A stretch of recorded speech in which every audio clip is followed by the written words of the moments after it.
Welcome to the May and final installment of the series. I'm Shayla Hill, the Events and Fundraising Committee co-chair with the UGA Black Alumni Leadership Council, and I'm also a 2008 Terry grad. On behalf of the Black Alumni Leadership Council, we want to give a big thank you to the women of UGA for sharing their award-winning program with us today. Before I turn things over to our special moderator and panel, allow me to share a little bit about Women of UGA's signature program, Mentorship Monday. Established in 2018, Mentorship Mondays is a professional development series featuring notable UGA alum. Each installment of the series offers new perspectives with keynote or panel style reflections and a concluding question and answer session. Since 2020, these ladies have continued to provide quality networking and professional development in this virtual format. Last month, Women of UGA shared this program with the Latino alumni, and we are excited to bring up the anchor leg today. The UGA Black Alumni Affinity Group represents over 19,000 living alumni and connects alumni and students with shared experiences to continue building a welcoming and supportive campus community. All are welcome to be a part of our 5-point mission, which is to recruit, retain, engage, donate, and serve. So please make sure you follow us on Instagram and Facebook to stay in the loop on our upcoming events that are coming up in June.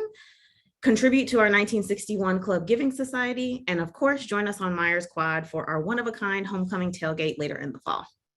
I know everyone is excited to hear from our talented panel, so allow me to introduce you all to our moderator, Ms. Dominique Holloman. Dominique is a quadruple dog with degrees from Franklin, Mary Frances Early College of Education, and Georgia Law, and she's also the inaugural Black Alumni Leadership Council president. You may have also seen her recently commanding the stage as the MC and host of TEDx UGA back in April. She is currently the nominations chair for the UGA Alumni Association Board of Directors, and she also has a background in sports and compliance, which she may reveal a bit more during our conversation today. Mentorship Monday family, Ms. Dominique Holloman, thank you for serving as our moderator, and the floor is now yours. Thank you, Shayla, for those kind words. I'm so excited to be back hosting Mentorship Monday. Of course, this panel is near and dear to my heart, and I look forward to the engaging and dynamic conversation we're going to have with these outstanding alumna joining us today. Let me begin by introducing them. First, we have Maya Branch, born and raised in Lithonia, Georgia, representing the East Side. This double dog has degrees from the College of Ag and Mary Frances Early College of Education, graduating in 2013 and 2015, respectively. She's also a former softball letter winner.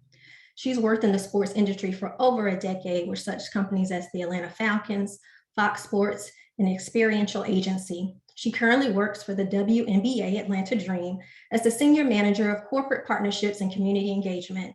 She is a proud member of Delta Sigma Theta Sorority Incorporated, WISE member, and a dog mom. Thank you for joining us today, Maya. Nicole Stevens is a 1997 graduate of the Grady College of Journalism and joined the Blank family of businesses at the end of 2018. She works to develop the organization's internal communications function. As the Director of Internal Communications, Nicole spearheads communications for employees across the portfolio, which includes the Arthur M. Blank Family Foundation, the National Football League's Atlanta Falcons, Mercedes-Benz Stadium, the PGA Tour Superstore, Major League Soccer's Atlanta United Football Club, West Creek Ranch, and Mountain Sky Guest Ranch. I heard it's lovely there in Montana, Nicole. You'll have to remember to bring us along next time you go. She has a unique background in communications and human resources, which has aided her ability to solve both employee engagement and organizational effectiveness by using communication best practices. Prior to her current role, she served at IHG, Intercontinental Hotels Group, and that school on North Avenue that will remain nameless today. Saya Burton is a 2015 graduate of the Terry College of Business with a degree in management. She's also been on the Black Alumni Leadership Council for 3 years and serves as the Outreach Committee chair. She has unique experience in professional sports, working for such properties in the NFL, MLS, PGA Tour, NCAA football, professional tennis, Comic-Con, Bonnaroo, and Universal Music Group. I don't think there's anything that she hasn't done. She also has led brand marketing for some of the world's most notable brands like Sharpie, my favorite pen, Mermont, and Coleman, to name a few. Her specialty is growing brands through integrated campaigns and developing ambassador and sponsorship activities to enhance and improve the brand experience. We note that our final panelist who was to join us today, Ms. Bria Washington, had a last-minute work conflict, but she sends her love to the UGA family. Welcome, ladies. Are y'all ready to start this conversation? Wonderful. So we know that a primary topic we're going to discuss today is imposter syndrome. And I want to frame the conversation a little bit for you all, as well for those who are joining us virtually today, and define what it means when we say imposter syndrome. So if you will allow me a little history. In 1978, clinical psychologists Clance and Imes coined the term imposter syndrome based on research of high-achieving white women in their clinical practice. It was first described as an internal experience of intellectual phoniness, experienced by those with outstanding academic and professional achievements.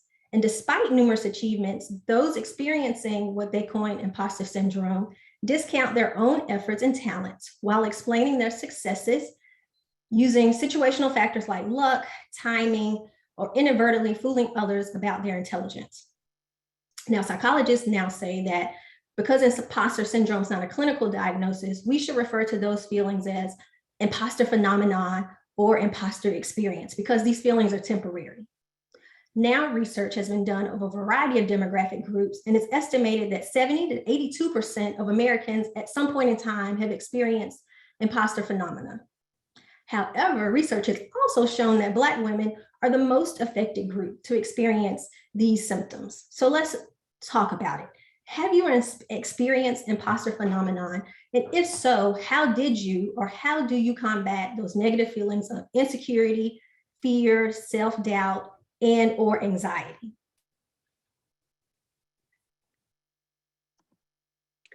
I'll start. Good afternoon, everyone. Thank you for being here.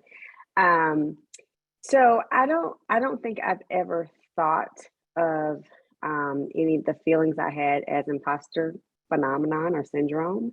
However, when I thought about the question, I thought back to a time very early in my career where I was working on projects with very senior people in the organization.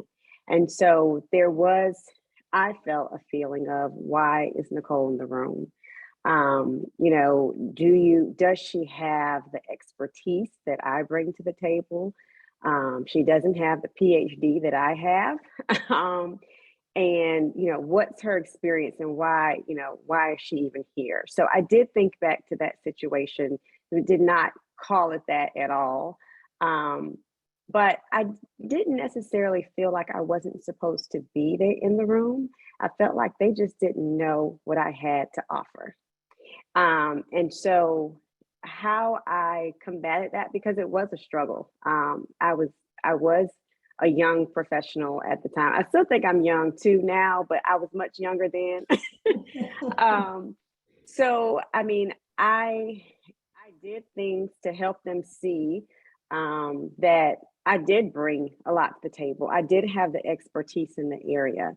And I'm not one to brag on, I have this degree or this experience, but in my dealings with them, I gave concrete examples that you couldn't run away from.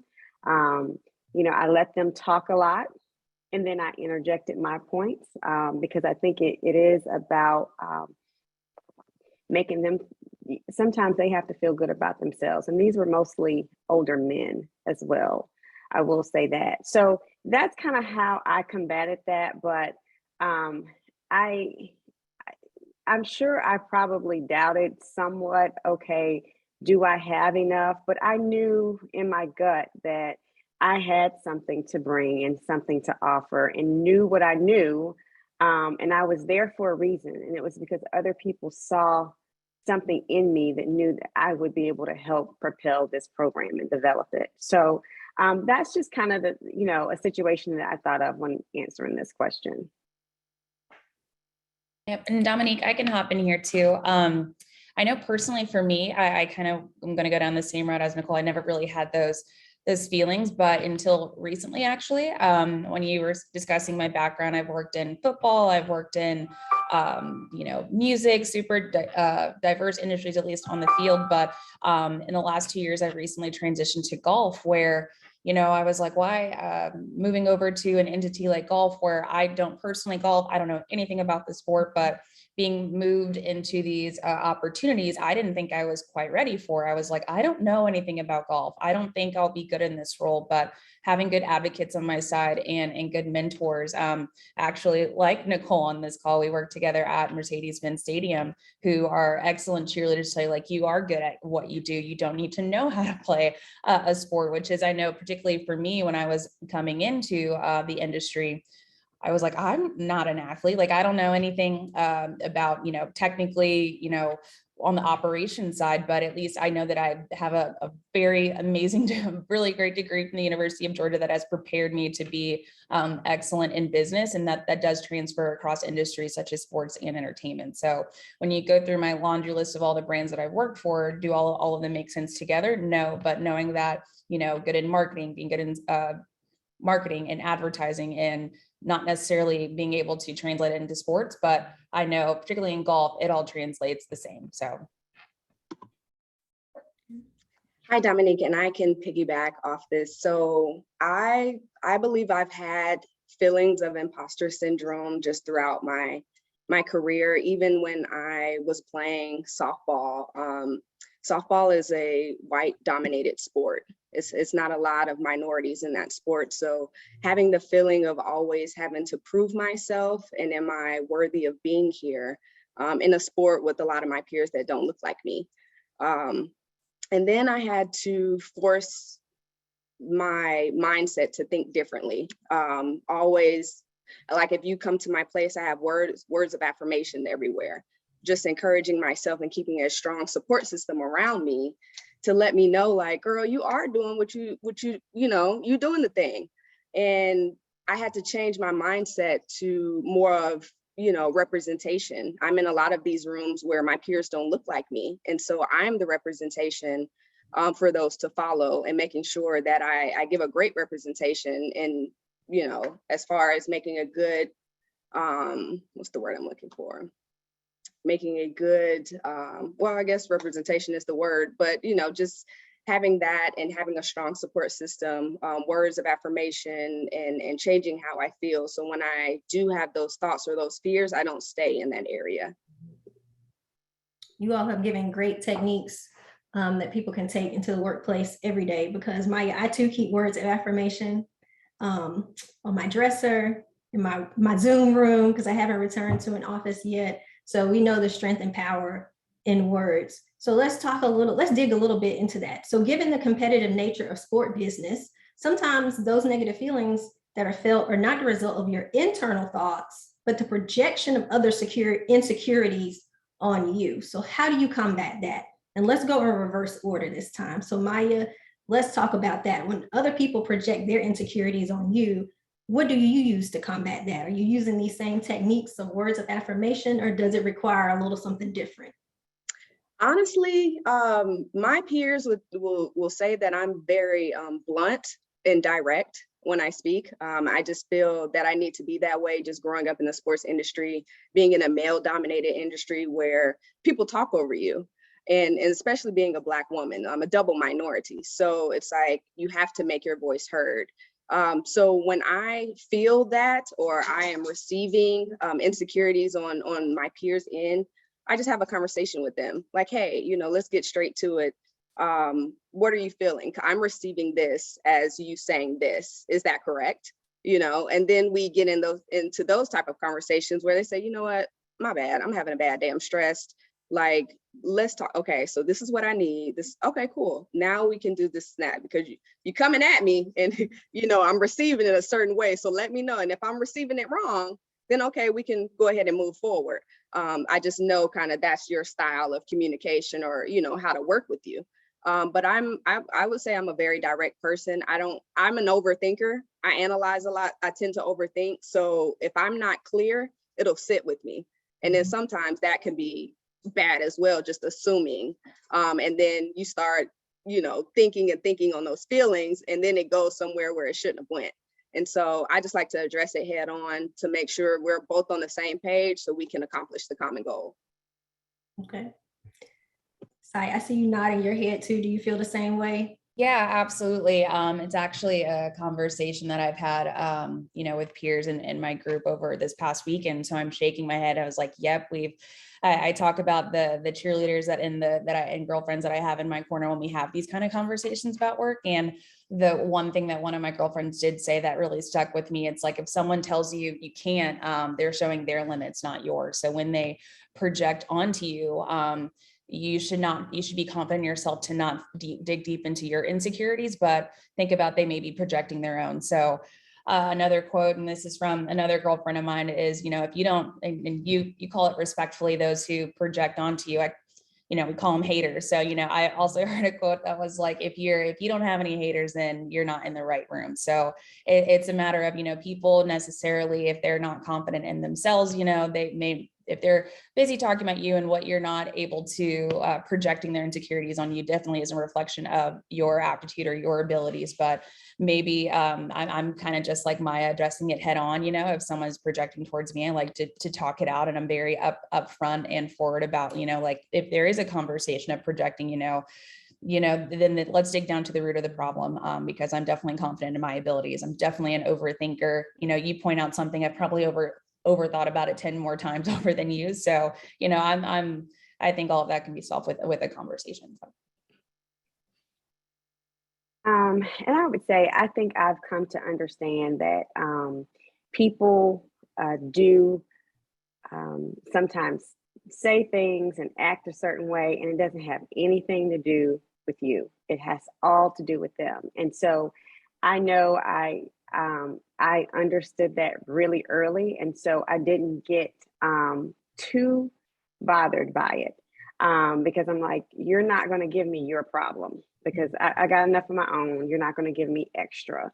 And so I have learned to kind of keep the main thing, and I'm a facts person. I am not a math and science girl, but I'm going to stick to the facts. And so if you can't point out what you can't give me an example of what you're saying, then I'm not going to embrace that at all. And so I'm going to always steer back, because it is work related. I'm going to steer back to what's at hand. How do we deal with this? If we have to collaborate, we're going to do that. How do we get past it? This is what I'm bringing to the table. I just kind of stick to the facts, because you can't argue with that. And also, Saya mentioned girlfriends. With all of that, I have good girlfriends, and they're sometimes work colleagues and sometimes they're not work colleagues. But that circle of friends where you can, and it's small, where you can not only talk about what's going on, but also that's your circle that's going to uplift you, and it's going to counter all of some of the negative stuff that you feel, or negative stuff that is being put on you. So I think between sticking with the facts with the person up front, and also having that circle that really, when you leave that dinner, you feel like you can run the world with these women. That's amazing. And I think everyone needs that kind of support. And so that's kind of how I've dealt with that.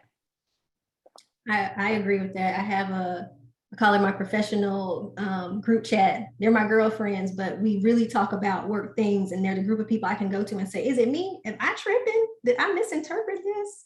Or help me navigate through this. And then to your point, they hype you up. And so when you walk into the room the next time, you can hear the things that they have said to you in your head, and you can keep the main thing. I see a lot in the chat where people have appreciated that comment. So I think that'll be a big nugget that folks are taking away today.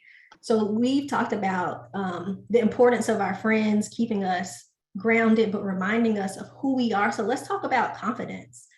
Confidence and competence can be impacted by imposter syndrome phenomenon. So how do you build and maintain your confidence? I can start here. Or Okay. Sai, you want to go? Well, I was gonna say we went forward and backwards. I guess I haven't gone first yet, so I was like, I'll go ahead. But the question of how do I build and maintain confidence, and it's something that I believe is internal and external. Confidence starts from within, so having that confidence in yourself, and I've developed a lot in my professional career with having opportunities to actually be in places where I can be confident. So I think it's something that a discussion that I had with managers and mentors that I've had before. It's like, okay, I think I'm confident, but I don't have that opportunity to show others that I'm confident in my abilities and what I do. So I've been given opportunities to speak in front of executive leaders, have stretch projects, which has only helped my confidence internally. And with that, I hate to bring up girlfriends again, but I call them my biggest cheerleaders, so I keep a close circle of girls personally and professionally who we just share in our accomplishments, as a woman and a Black woman at that, double minority, those are small, intimate groups where we have to share in our successes. So, I think that, confidence is something you build internally, and it's constant work that you have to do every day. But I think the way that, and one of the tactics that I use to maintain it is the saying that your combination of your 5 closest friends or something like that. I keep my circle tight, and those who I trust and confident in, and who also share in my success. So I think that's kind of how I not only build confidence, but maintain it as well. Okay. Maya, what about you? I don't want to keep, piggybacking off the girlfriend situation, but a good support system will always, your girlfriends are always going to hype you up, even with the smallest wins. But one of my mottos is celebrating all wins, small wins, big wins, just rewarding myself and also giving myself grace. Looking at my accomplishments, my resume, who I've worked for, what I've accomplished, it's like, okay, don't be so hard on yourself. I think as a former athlete, I tend to be overly competitive with myself.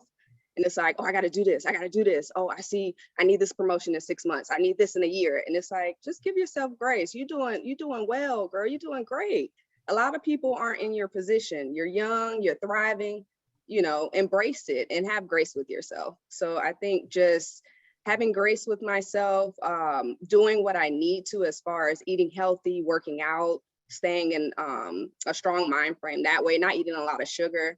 I've seen articles and studies that show, a lot of sugar in a bad diet that can weigh in on your mental and your thought process. So just doing what I can and keeping my body a vessel so I can portray myself in the best light.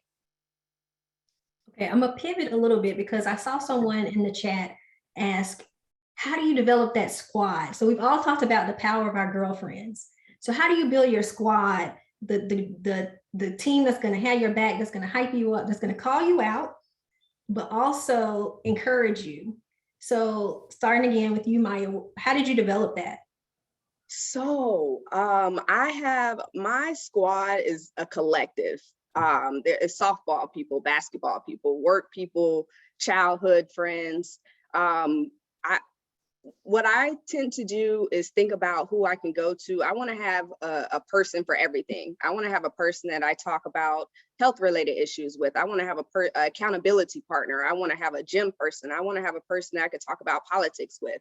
And another point, I joined a sorority, Delta Sigma Theta Sorority Incorporated, and I wanted to be a part of an organization with like-minded women, and that's very much them. Like, we have group chats, we have a accomplishment channel, morning praise channel, inspiration channel, where they're just giving us words of affirmation, celebrating us. Even before this, like I told you, Dominique, when we were kind of going through this, that they were shouting me out on their pages. We're going to tune in on the panel, girl. I know you're going to do well. So I'm like, they hyping me. I'm ready. So just, it's wherever you go, wherever whatever you're doing. You may meet someone at the gym, girl, let me get your number. You cool. We clicked, in the gym, and it just develops from there. Just develop genuine friendships, and, they'll come to you. Saya, Nicole, did y'all want to jump in? Yeah, absolutely. I would say, to Maya's point in building those genuine friendships, something that has taken me a while to learn, and even into my adulthood, the saying that it's quality over quantity. And, my circle has gotten smaller, and you really see who's there for you, and things like that. So, and making the effort, as busy as we are in our careers as working women, some of us with children, making it a priority, making the community, our group, our support system a priority as well, and nurturing those relationships is something that's important as well. I know that I can always tap into certain girls who can give me professional advice or personal advice or relationship advice or, health and nutrition advice. And, those are never underestimate the importance of friendships that you make it in work too. I come to hate the delineation of, oh, that's a work friend, or, oh, that's that's my friend, like, I've got work girlfriends who I know I can call on for anything, so yes, we did meet in a work setting, but they've become so much more than that. So I encourage folks to, your people that you meet in work, you don't have to keep them in the circle of being your friend Monday through Friday from 9 to 5. Feel free to, I encourage you to lean in on those relationships too, because, even outside of work, you learn that they may have other specialties or other passions that align with yours and create synergies there. So. Yeah, and the only thing I'll add, I agree with everything that they said, is that be a friend, be an advisor, and be a confidant to someone else. That's also another way that you can develop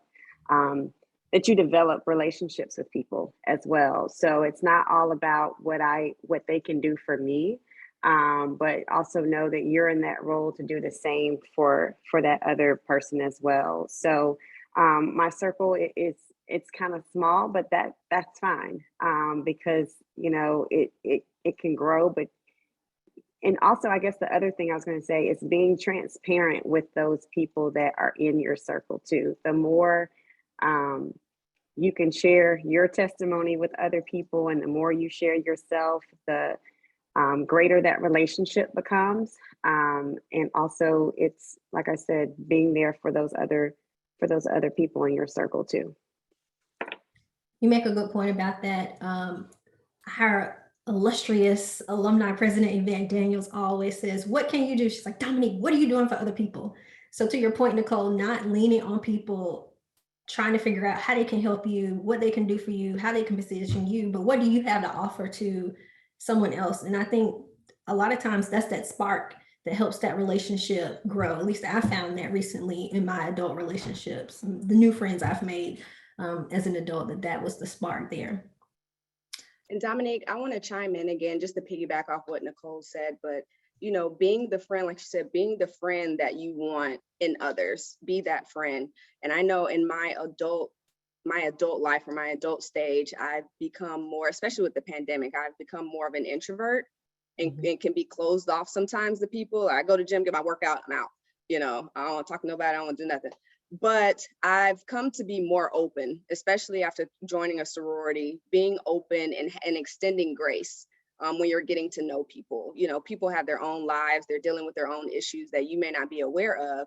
So, if they can't hang out, that, the one time that you ask, don't cut them off right away. Like, be open and just, be sisterly, basically. I know we have some gentlemen on the line, so brotherly, if you want to say that as well, but extending grace to people and being that friend that you want to receive.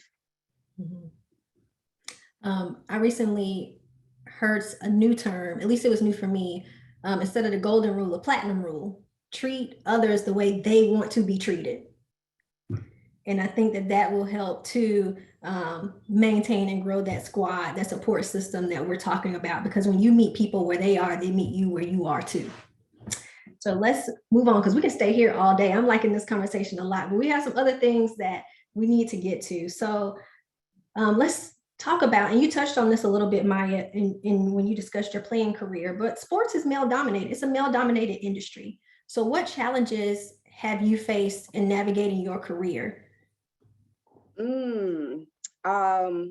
That's a great question. Going back to the question I answered earlier about me being very direct and blunt, because I'm confident when it comes to sports. Like I've been playing sports since the age of 4. There's any type of sport there, I'm competitive. Like there's nothing that you can tell me. So when I feel that energy from a man that is just like, you know, that kind of arrogant, like, oh, you don't know what you're talking about type energy. And it's like, I'm giving that right back to you. I'm giving you the energy that you're giving me. And I'm backing it up with facts. As Nicole mentioned earlier, keeping the main thing, like, let's not get personal. Let's not, you know, just because I'm a woman, because I did go to a Division I school with the top SEC program in softball. So I'm very much competitive. I was on the first team that went to the World Series. So it's like, just because you can play football, you stopped in middle school or high school. It's like, you know, we can go there, but let's not. Let's keep the main thing. And we are both here, you know, we are both, I'm educated, I have a master's degree, you know, so it's like, I deserve to be here. I'm here because I am here. I deserve to be here. So I keep it that way. And then, you know, just based off how they go, that's just how I'm gonna move. You know, you're not going to disrupt my confidence because of your insecurities. Yes, and I want to give a shout out to that. I have a master's degree line too, because I tell people, like, I went to school for sport. Thank you. See that degree right there? Thank you. I'm the expert. Exactly. And I have a resume to back it up, whether you're talking about athletically, professionally, all of that. So it's like, I can go with you if you want to go. So I'm gonna bounce around a little bit. Nicole, what about you? Because you have been in various careers, but you shared earlier that you had been in a space too that was also male dominated. So over the course of your career, how have you navigated being in these male dominated spaces? Yeah, you know, like I told the panelists the other day when we were preparing, I would say I'm more of a communications professional that works in sports now. And that was being in the sports industry has been eye-opening to me. The amount of women who are not in key leadership positions in sports, it's very few, and it was very different than what I was used to in a corporate space. I could look out and it wasn't 50-50, let's be clear, in corporate, but you saw women in top key positions. In sports, you don't see as many. And so that has been very interesting. And how I've, to your question, how I've navigated that is that I lean on what I'm good at and what I know I can bring to the table. And I'm a communications professional and expert, and I bring that to the table. I cannot bring the X's and O's. I don't want to. I'm not going to get in your lane, but I'm very confident in what I can bring to you from the communication side. And so I've leaned on that, whether I was in sports or when I was in higher education. I'm confident in what I know I can do. And I know the potential I have too, even if I haven't, quite reached it yet. So I would say that's how I've been able to try and navigate that, because it's, when you're going up against a long history of men in leadership positions, that's tough. I mean, I know I'm not going to break that instantly, but I can make sure that they respect me and know me for what I am bringing to the table and the position that I have in the organization. And Nicole, what I appreciate about your comments is your theme is always, we're going to deal with these facts right here. And I love that, because sometimes in these spaces, when people push you and they challenge you, it can take you to a place, whether that's a good place, a not so good place, but it can make you emotional. And so just refocusing on, we're going to focus on these facts. I really appreciate that about you. That's going to be one of my biggest takeaways from today. Saya, come on and round us out on this question. Well, I say, at least for me, I'm kind of like Nicole. I've been on both sides of the equation. I've worked in corporate environments before. I've worked in, troop sports properties, and now I've made my way back over to corporate. So I've definitely seen, on the corporate side, there is, like you said, not true 50-50, but, it's kind of more equal than what we see on the sports property side. But, at least for me personally, and how I combat that, I hate to be like this, but Nicole has the theme of this session, show them the facts. So I go, you want to see my resume? Like, what, you want to talk basketball? You want to talk football? I can talk golf now. Like what can't I do? So having that confidence in myself and, showing up with the facts to know, I was not an athlete, but even in my background, I grew up in a big sports family. Every weekend I was at a football game or a 7-on-7 or a AAU basketball tournament. I grew up with brothers, so I can talk with the best of them and not, I think that for me, I approach it head on, but also like, the rest of it's noise. If there's a man that doesn't want to, work with you or, doesn't respect your opinion because you're a woman, miss that noise. And, when we talk about not having equality in at least the number of women leaders on the sports side, I think that it's, it's our biggest job to, support and promote women ourselves because, it's important to be an advocate for other women in these situations, especially whether, we mentioned on the early in this call, like we're double minorities. So I think that, I support my sisters in the organization because when one of us wins, we all win. So that's how I look at that. It may not be me at the top, but, I'm going to make sure at least one of my sisters is up there, making sure that we're representing because, representation is important. Representation matters. Representation impacts change. So, we're seeing a lot now for these young girls being leaders and being role models for them, you have to see it to believe that you can achieve it. So, for me, I say my biggest takeaway from that question is just advocating for yourself, but also advocating for others that look like you as well. Can I add one more thing? Oh, go ahead, Nicole. Go ahead. So one thing that I thought about when Saya was talking on the last question is that I've had to come to understand that people are looking at you, other women are looking at you, other Black women are looking at you. And now that I'm a mom, my children are looking at me. So I feel that it's even more of a responsibility for me to, even if I don't feel like it or want to, because I'm a pretty introvert, laid back person, don't want to be the person out front all the time. That can help other people. And I think I started to see it more when I had kids. I'm like, they're watching me and how I not only interact, but even when I don't engage or don't stand up for something or don't knowing that I need to take the lead role in something, don't. So I would say that now I feel like Saya was just mentioning even more of a responsibility to be that person too, to help others and to also, show them, because when you don't see a lot of women in that space, you need to be that person sometimes and not always look to somebody else to be the person.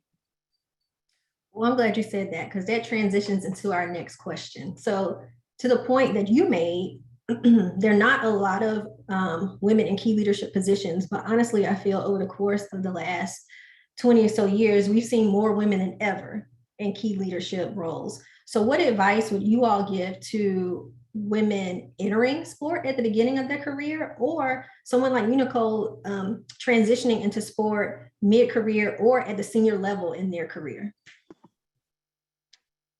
Yeah, I would say, it's never too late. So I'm like listening to Maya, I'm like, oh, wow, she did that thing. All these things. And I'm like, I'm the newcomer, in the sports space, but it's never too late to enter into that career. And what I've had to do is use a lot of transferable skills in all of the different industries that I've worked in. It's some of the same tenets of things that I'm doing, but I've used them in different spaces and how to kind of transition between different types of industries. So that would be my advice. It's never too late, and you can use all of the things that you've done in the past to help you kind of get to where you're wanting to go. Yep. And I can build on that one. I'm just like Nicole, like it is never too late. And, for those who are looking to get into sport when you're early on in your career, I will say there is no one way to get into sports. People like to think like, all right, go get major in marketing, and then I'll go directly to get my master's in sports management. And then, okay, I'll do a seasonal assistantship, and then hopefully I'll get a coordinator role. I knew for me personally, coming out of college, and, sports and entertainment has always been my passion, but, I mean, I'll be candid, for those working in sports, we don't do it for the money. There are definitely other careers that you can do where you can make a ton more money, but I do it because I'm actually passionate about sports. So I knew for me, I couldn't come out of college as a seasonal assistant making, minimum wage. So I was like how the words that Nicole used earlier, transferable skills. So I went the corporate route, working for Sharpie, that was mentioned earlier, doing their brand on their corporate brand activation team, which was marketing. And how I got into sports was, okay, how does doing marketing for Sharpie translate to sports entertainment? Well, Sharpie, what do folks use on signing day, or signed footballs or things like that? So Sharpie was a corporate partner to the MLB and things like that. What does Sharpie have to do with Comic-Con? Well, before Comic-Con turned into, superhero, whatever, it was really down to comic books. And what do a lot of artists use? Sharpie, and another one of our brands were Prismacolor. So I use transferable skills from those, major pop culture relevant sports and entertainment moments. And, I don't want to use the word finesse, but molded it into a story as to like, hey, I may not have gone to or been an athlete or got a formal sports marketing degree, but I can do sports marketing because I have those transferable skills. So I think my biggest point of advice that I want to impart on those on this call today is, like, one, it is never too late. And then two, there is no one way to get into it. You'll see a lot of people who go a traditional route and start from, no, I knew what was best for me and my career and my bank account. And that's how I kind of, my approach to get into the industry. Cause really I didn't get formally into sports until about 3 or 4 years ago, before I was on the corporate side. So that's something I'll say, one person's way is not the same way for everybody. So be flexible with yourself, give yourself grace. I've seen a lot of people give up on their dream because they don't get in the first 2 years. I say, keep on trying. If it's something that you're passionate about, I will say, like I mentioned earlier, if you're doing it to chase a dollar sign, that's not it. But I can tell you, we have some fun in sport, though. It's a lot of fun. So that's what I impart to the attendees on the call today. So I'm going to piggyback off Saya. There's no right way. So 10 years ago, I don't want to show my age, 10 plus, just some years ago, when I was trying to get into it, as I was graduating grad school, I heard, ticket sales, get your foot in the door, ticket sales, that's the easiest way. If you're trying to go marketing, if you're trying to do this, it's only like one position, people don't leave. Ticket sales, get your foot in the door and go from there. I wasn't doing that. I don't like ticket sales. I hate ticket sales. Whoever's on the call and does ticket sales, more power to you. But I'm not doing ticket sales. I interned at UGA in the athletic department selling basketball and gymnastic tickets. And I hated it. I was like, oh no, I'm not doing this. I am not doing this. So I started thinking about another solution. I ended up joining a professional organization that had a student chapter at UGA. It's called WISE, Women in Sports and Events. So I was like, okay, what's this? Let me see. There were two young women that kept coming back that would network with us, or, just kind of talk about their experience. And they both worked for the Atlanta Falcons. One was Kendall Moss. She was VP of Community Relations. The other was Megan Mogel. She was a corporate partnerships manager. So I was networking with them and I'm like, what do I want to do? Let me do an internship. They both work with the Falcons. This would be perfect. Megan was like, hey, just keep in touch with me. This is Snap. You want a job shadow? Like, let me know. Randomly in like February, I emailed her, hey, I just want to get experience. I'm not looking to get paid. Can I just come see what you do? She was like, hey, actually, can you email me back in like a week? We may have an internship opening. I sure can, and marked it on my calendar and will do. 1 week later, on the spot, emailed her, hey, just following up to see, blah, blah, blah. And she was like, hey, actually, we opened up another position in internship. Can you interview tomorrow? And I was like, absolutely. And so that's how I got my first internship with the Falcons, is just networking. And building off of that, once I saw that, I was like, okay, networking is key. It's who you know, not always what you know. XYZ. So trying to come into the sports industry, if you like Atlanta Falcons, one position can get like 900 resumes. I don't know if everyone is aware of Teamwork Online, but if you paid a little $5 for the MVP, it'll show you how many applicants are, applied to that one position. And if you think about 900 applications for one position, it's like your resume has to be impeccable, and it's hard to navigate through that. So I was like, let me see who I know. Hey, Pete, do you know who's the hiring manager for this position? Oh yeah, that's such and such. And I'm an overseer, so just let me know if you want to, this is that. I remember you from your internship with the Falcons, just let me know. Yes, can you send my resume to him? I would like to apply for this position. Next day I got a call. I didn't end up getting the position, but even after I went through the interview process, my application on Teamwork Online was still pending. Like they haven't even reviewed it yet. So a lot of times it can be who just knowing the right people to pass your resume to the hiring manager, or they may be the hiring manager. So I would definitely say networking is key. Just network and build your professional network, and you never know who knows who. So that's what I would say there. I'll add one more thing to that. I will say we keep talking about, volunteering or networking, or, being able to work for free or internships. I will say never underestimate the importance of volunteering in this industry. It takes a lot of hands to put on these major events.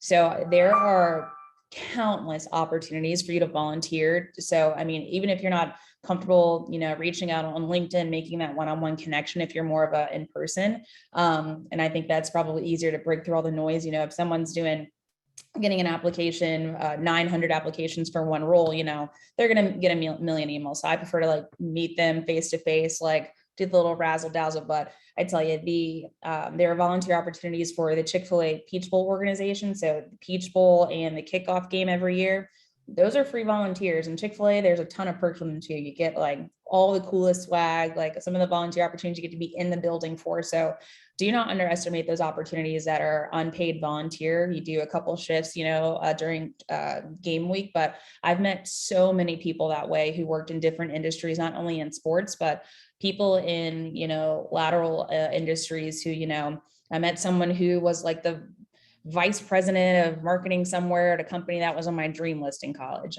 making those connections there. We have the SEC championship game every year in Atlanta. I mean, I know there's a lot of people on this call from across the country, and these opportunities are offered just about everywhere, but Atlanta is a mecca of opportunities. We have a professional basketball team, a women's basketball team, a football team, a huge presence in college football here, even with schools in Alabama. I mean, Atlanta is a place to be, and there's not a shortage of volunteer opportunities to get involved that way. And I think it's important to put a pin on your comment that you find out what you don't like either. Because I know through volunteering, through like Maya was saying, I was like, I will never do tickets. I did compliance. I loved compliance. A lot of people don't like compliance. So you can find out what you like and what you don't like. Now we have 4 minutes. I have gotten the message that we need to wrap up. So we're going to leave with one question, and I'm going to ask you to answer it in one sentence. Okay. Sports is 25/8. It's not, we pass 24/7 when it comes to being in sport. It doesn't stop for holidays, birthdays, celebrations, none of that, because the game, the event, the tournament will still go on. So how do you manage an untraditional work structure and the demands on your time to make room for all the other things in your life? I would say that One sentence. Set boundaries. Set boundaries with the kind of schedule that you do have. And stick to those boundaries. Schedule them, set the boundaries appropriately, and realistically, but set those boundaries and stick to them. Okay. I'd say for me, include everyone. Like I mentioned before, I come from a big sports family, and like you mentioned before, this is 25/8. There is no 24/7. So particularly in football, every now and then we'll have the Thanksgiving Thursday night game. That is, if you're working that, you'll get there at 10 o'clock in the morning. So you miss Thanksgiving dinner, but I use my sentence of include everyone is because I come from a big sports family. So was my entire family with me at that Thursday night game? Absolutely. And then I was still able to see my family on Thanksgiving. And, that may not be an opportunity for everyone in the industry that they work in or the vertical of sports that they're in. But, we made it a family affair. We get season tickets working for the Falcons. My parents are there every single Sunday. And that was my opportunity to see them and hang out with them. And, they got to see what I did and they were proud parents. And if I had tickets from my brothers would come to this. So if I had tickets as my friends would come to this. So even though you don't have those, more traditional opportunities to, meet your friends for dinner, they actually get an experience out of it too, to be like, hey, I'm at the Falcons game, or hey, I'm at the Atlanta United match, which is an amazing opportunity. It's a blessing to work in sports entertainment in itself, but it's even a greater blessing to share it with those that you love, like your family and friends. So I use my sentence to say, include everyone. Maya, come on and close us out. Yes, so I'm going to piggyback off what the other panelists said. Boundaries is key in extending grace, because I am one person and I know that I'm only one person, so I can't spend my time everywhere. So I've definitely, my calendar, it may sound funny, but I will hang out with friends on my calendar, like just keeping it organized. Because I definitely want to give my friends time, but a lot of times I'm not able. So whether that's them, like Saya speak, whether that's them coming to a game, hey y'all, I miss y'all so much. I haven't seen y'all in like weeks. Can y'all come to opening night? I just need some love, and they'll boom, they're there. Or even my parents come to every game. Like my mom is the biggest WNBA fan. And so just finding different ways that you can hang with them. And even so, like I mentioned before, I'm an introvert, I'm an only child. I like my me time. I just like to chill, glass of wine, read a good book, watch TV. I like my me time. But sometimes I have to, okay, nope, I haven't hung out with my friends. I didn't see my parents. My dog is looking at me like, Mom, come on, can we go to the dog park? So I'm like, you know what, let me get up and do it. And so just using that calendar, and just organizing, as I said, I don't think my life is organized right now. So I have to use the calendar to make sure that everything is organized and I'm able to spend where I can. And my friends know that I work in the sports industry, so they know during the off season, we hang out a lot more versus when I'm in season. That they rarely get to see me. So when that's the case, they'll come to a game and support. Well, we've reached our time together. I appreciate you all so much. I have really enjoyed spending time with you, and I've been seeing these comments and the attendees have enjoyed spending time with you. I've seen a lot of yes, amen, say that again. I'm taking that with me. So you all have given us a wealth of knowledge to apply to our careers, whether we're in sport or whatever else it is that we do. So I can't thank you enough for letting me leave this Mentorship Monday, a little more hype about my own career path. And I'm sure the women on the call will say the same. Someone said, is it over already? It's over already, but I want to remind you all that there is the opportunity to join a breakout room to further discuss what our panelists have shared today. And with that, thank you to the attendees for allowing me to come back to Mentorship Monday and host. It has been my pleasure. And I will now turn it back over for our official close. Thank you, guys. So my name is Crystal Ivy. I am the committee chair for Mentorship Mondays for our Women of UGA. So this session has been totally amazing. I really appreciate what you guys have done and provided and chatted with us about. What a way to close out this semester of Mentorship Monday. So thank you, ladies, for everything that you've done and shared with us today. We do look forward to kicking this back off August of this year. So guys, stay tuned. We got some exciting stuff planned. Those things are soon to come. So stay tuned to those. I do want to take this opportunity to personally thank the outstanding Mentorship Monday committee who has worked side by side with me, Laura, Berna, Brandy, and Alyssa. I know a few of you guys are on the call, so thank you so much for everything that you've done this semester and last semester to get this going. Also, thank you guys, Black Alumni Group, for hosting this session for us and bringing something that's very unique and helpful for our listeners today. Also, thank you for the UGA, Women of UGA committee that have hosted breakout sessions for us. You guys are rock stars, so I wanted to take a moment to thank them for that as well. I also want to take this moment to thank everyone who supported the Endowed Women of UGA Scholarship Fund. Thanks to supporters like you, our Endowed Scholarship Fund continues to grow. If you haven't already, there are still a few weeks left in this fiscal year to join us as we increase our giving to impact outstanding scholars and help break down financial barriers to quality education. So far, we have raised over $10,000 since July 1st. And so we encourage anyone to, who wants to make a gift and donation to do that before this fiscal year ends on June 30th. Lastly, you can stay connected with everything UGA by visiting the calendar on the alumni website. There are some great events coming up, like our Young Alumni Night at Sweetwater on June 10th. It's for the young alumni as well as the Young at Heart alumni. All are welcome to join that event. And then the last thing that I'll say here is we do have, you can follow us on social via Instagram, Facebook, and LinkedIn. Make sure to follow UGA Alumni Association, the UGA Black Alumni, as well as Women of UGA. So take the time to do that as well. And then as Dominique mentioned, we're going to take this time for those of you guys who are staying for the sessions. Please stay logged on. For those of you guys who have to hop, take this moment to depart. Thank you so much for joining. Again, stay tuned. We will pick this back up in August and hope to see your faces there as well. But again, for those things for the breakout session, I know you guys will have wonderful conversations as you continue to think about the things that you've learned today, the takeaways that you're going to start to implement into your life from this day forward. So thank you again, and go dogs. Go dogs. Go dogs.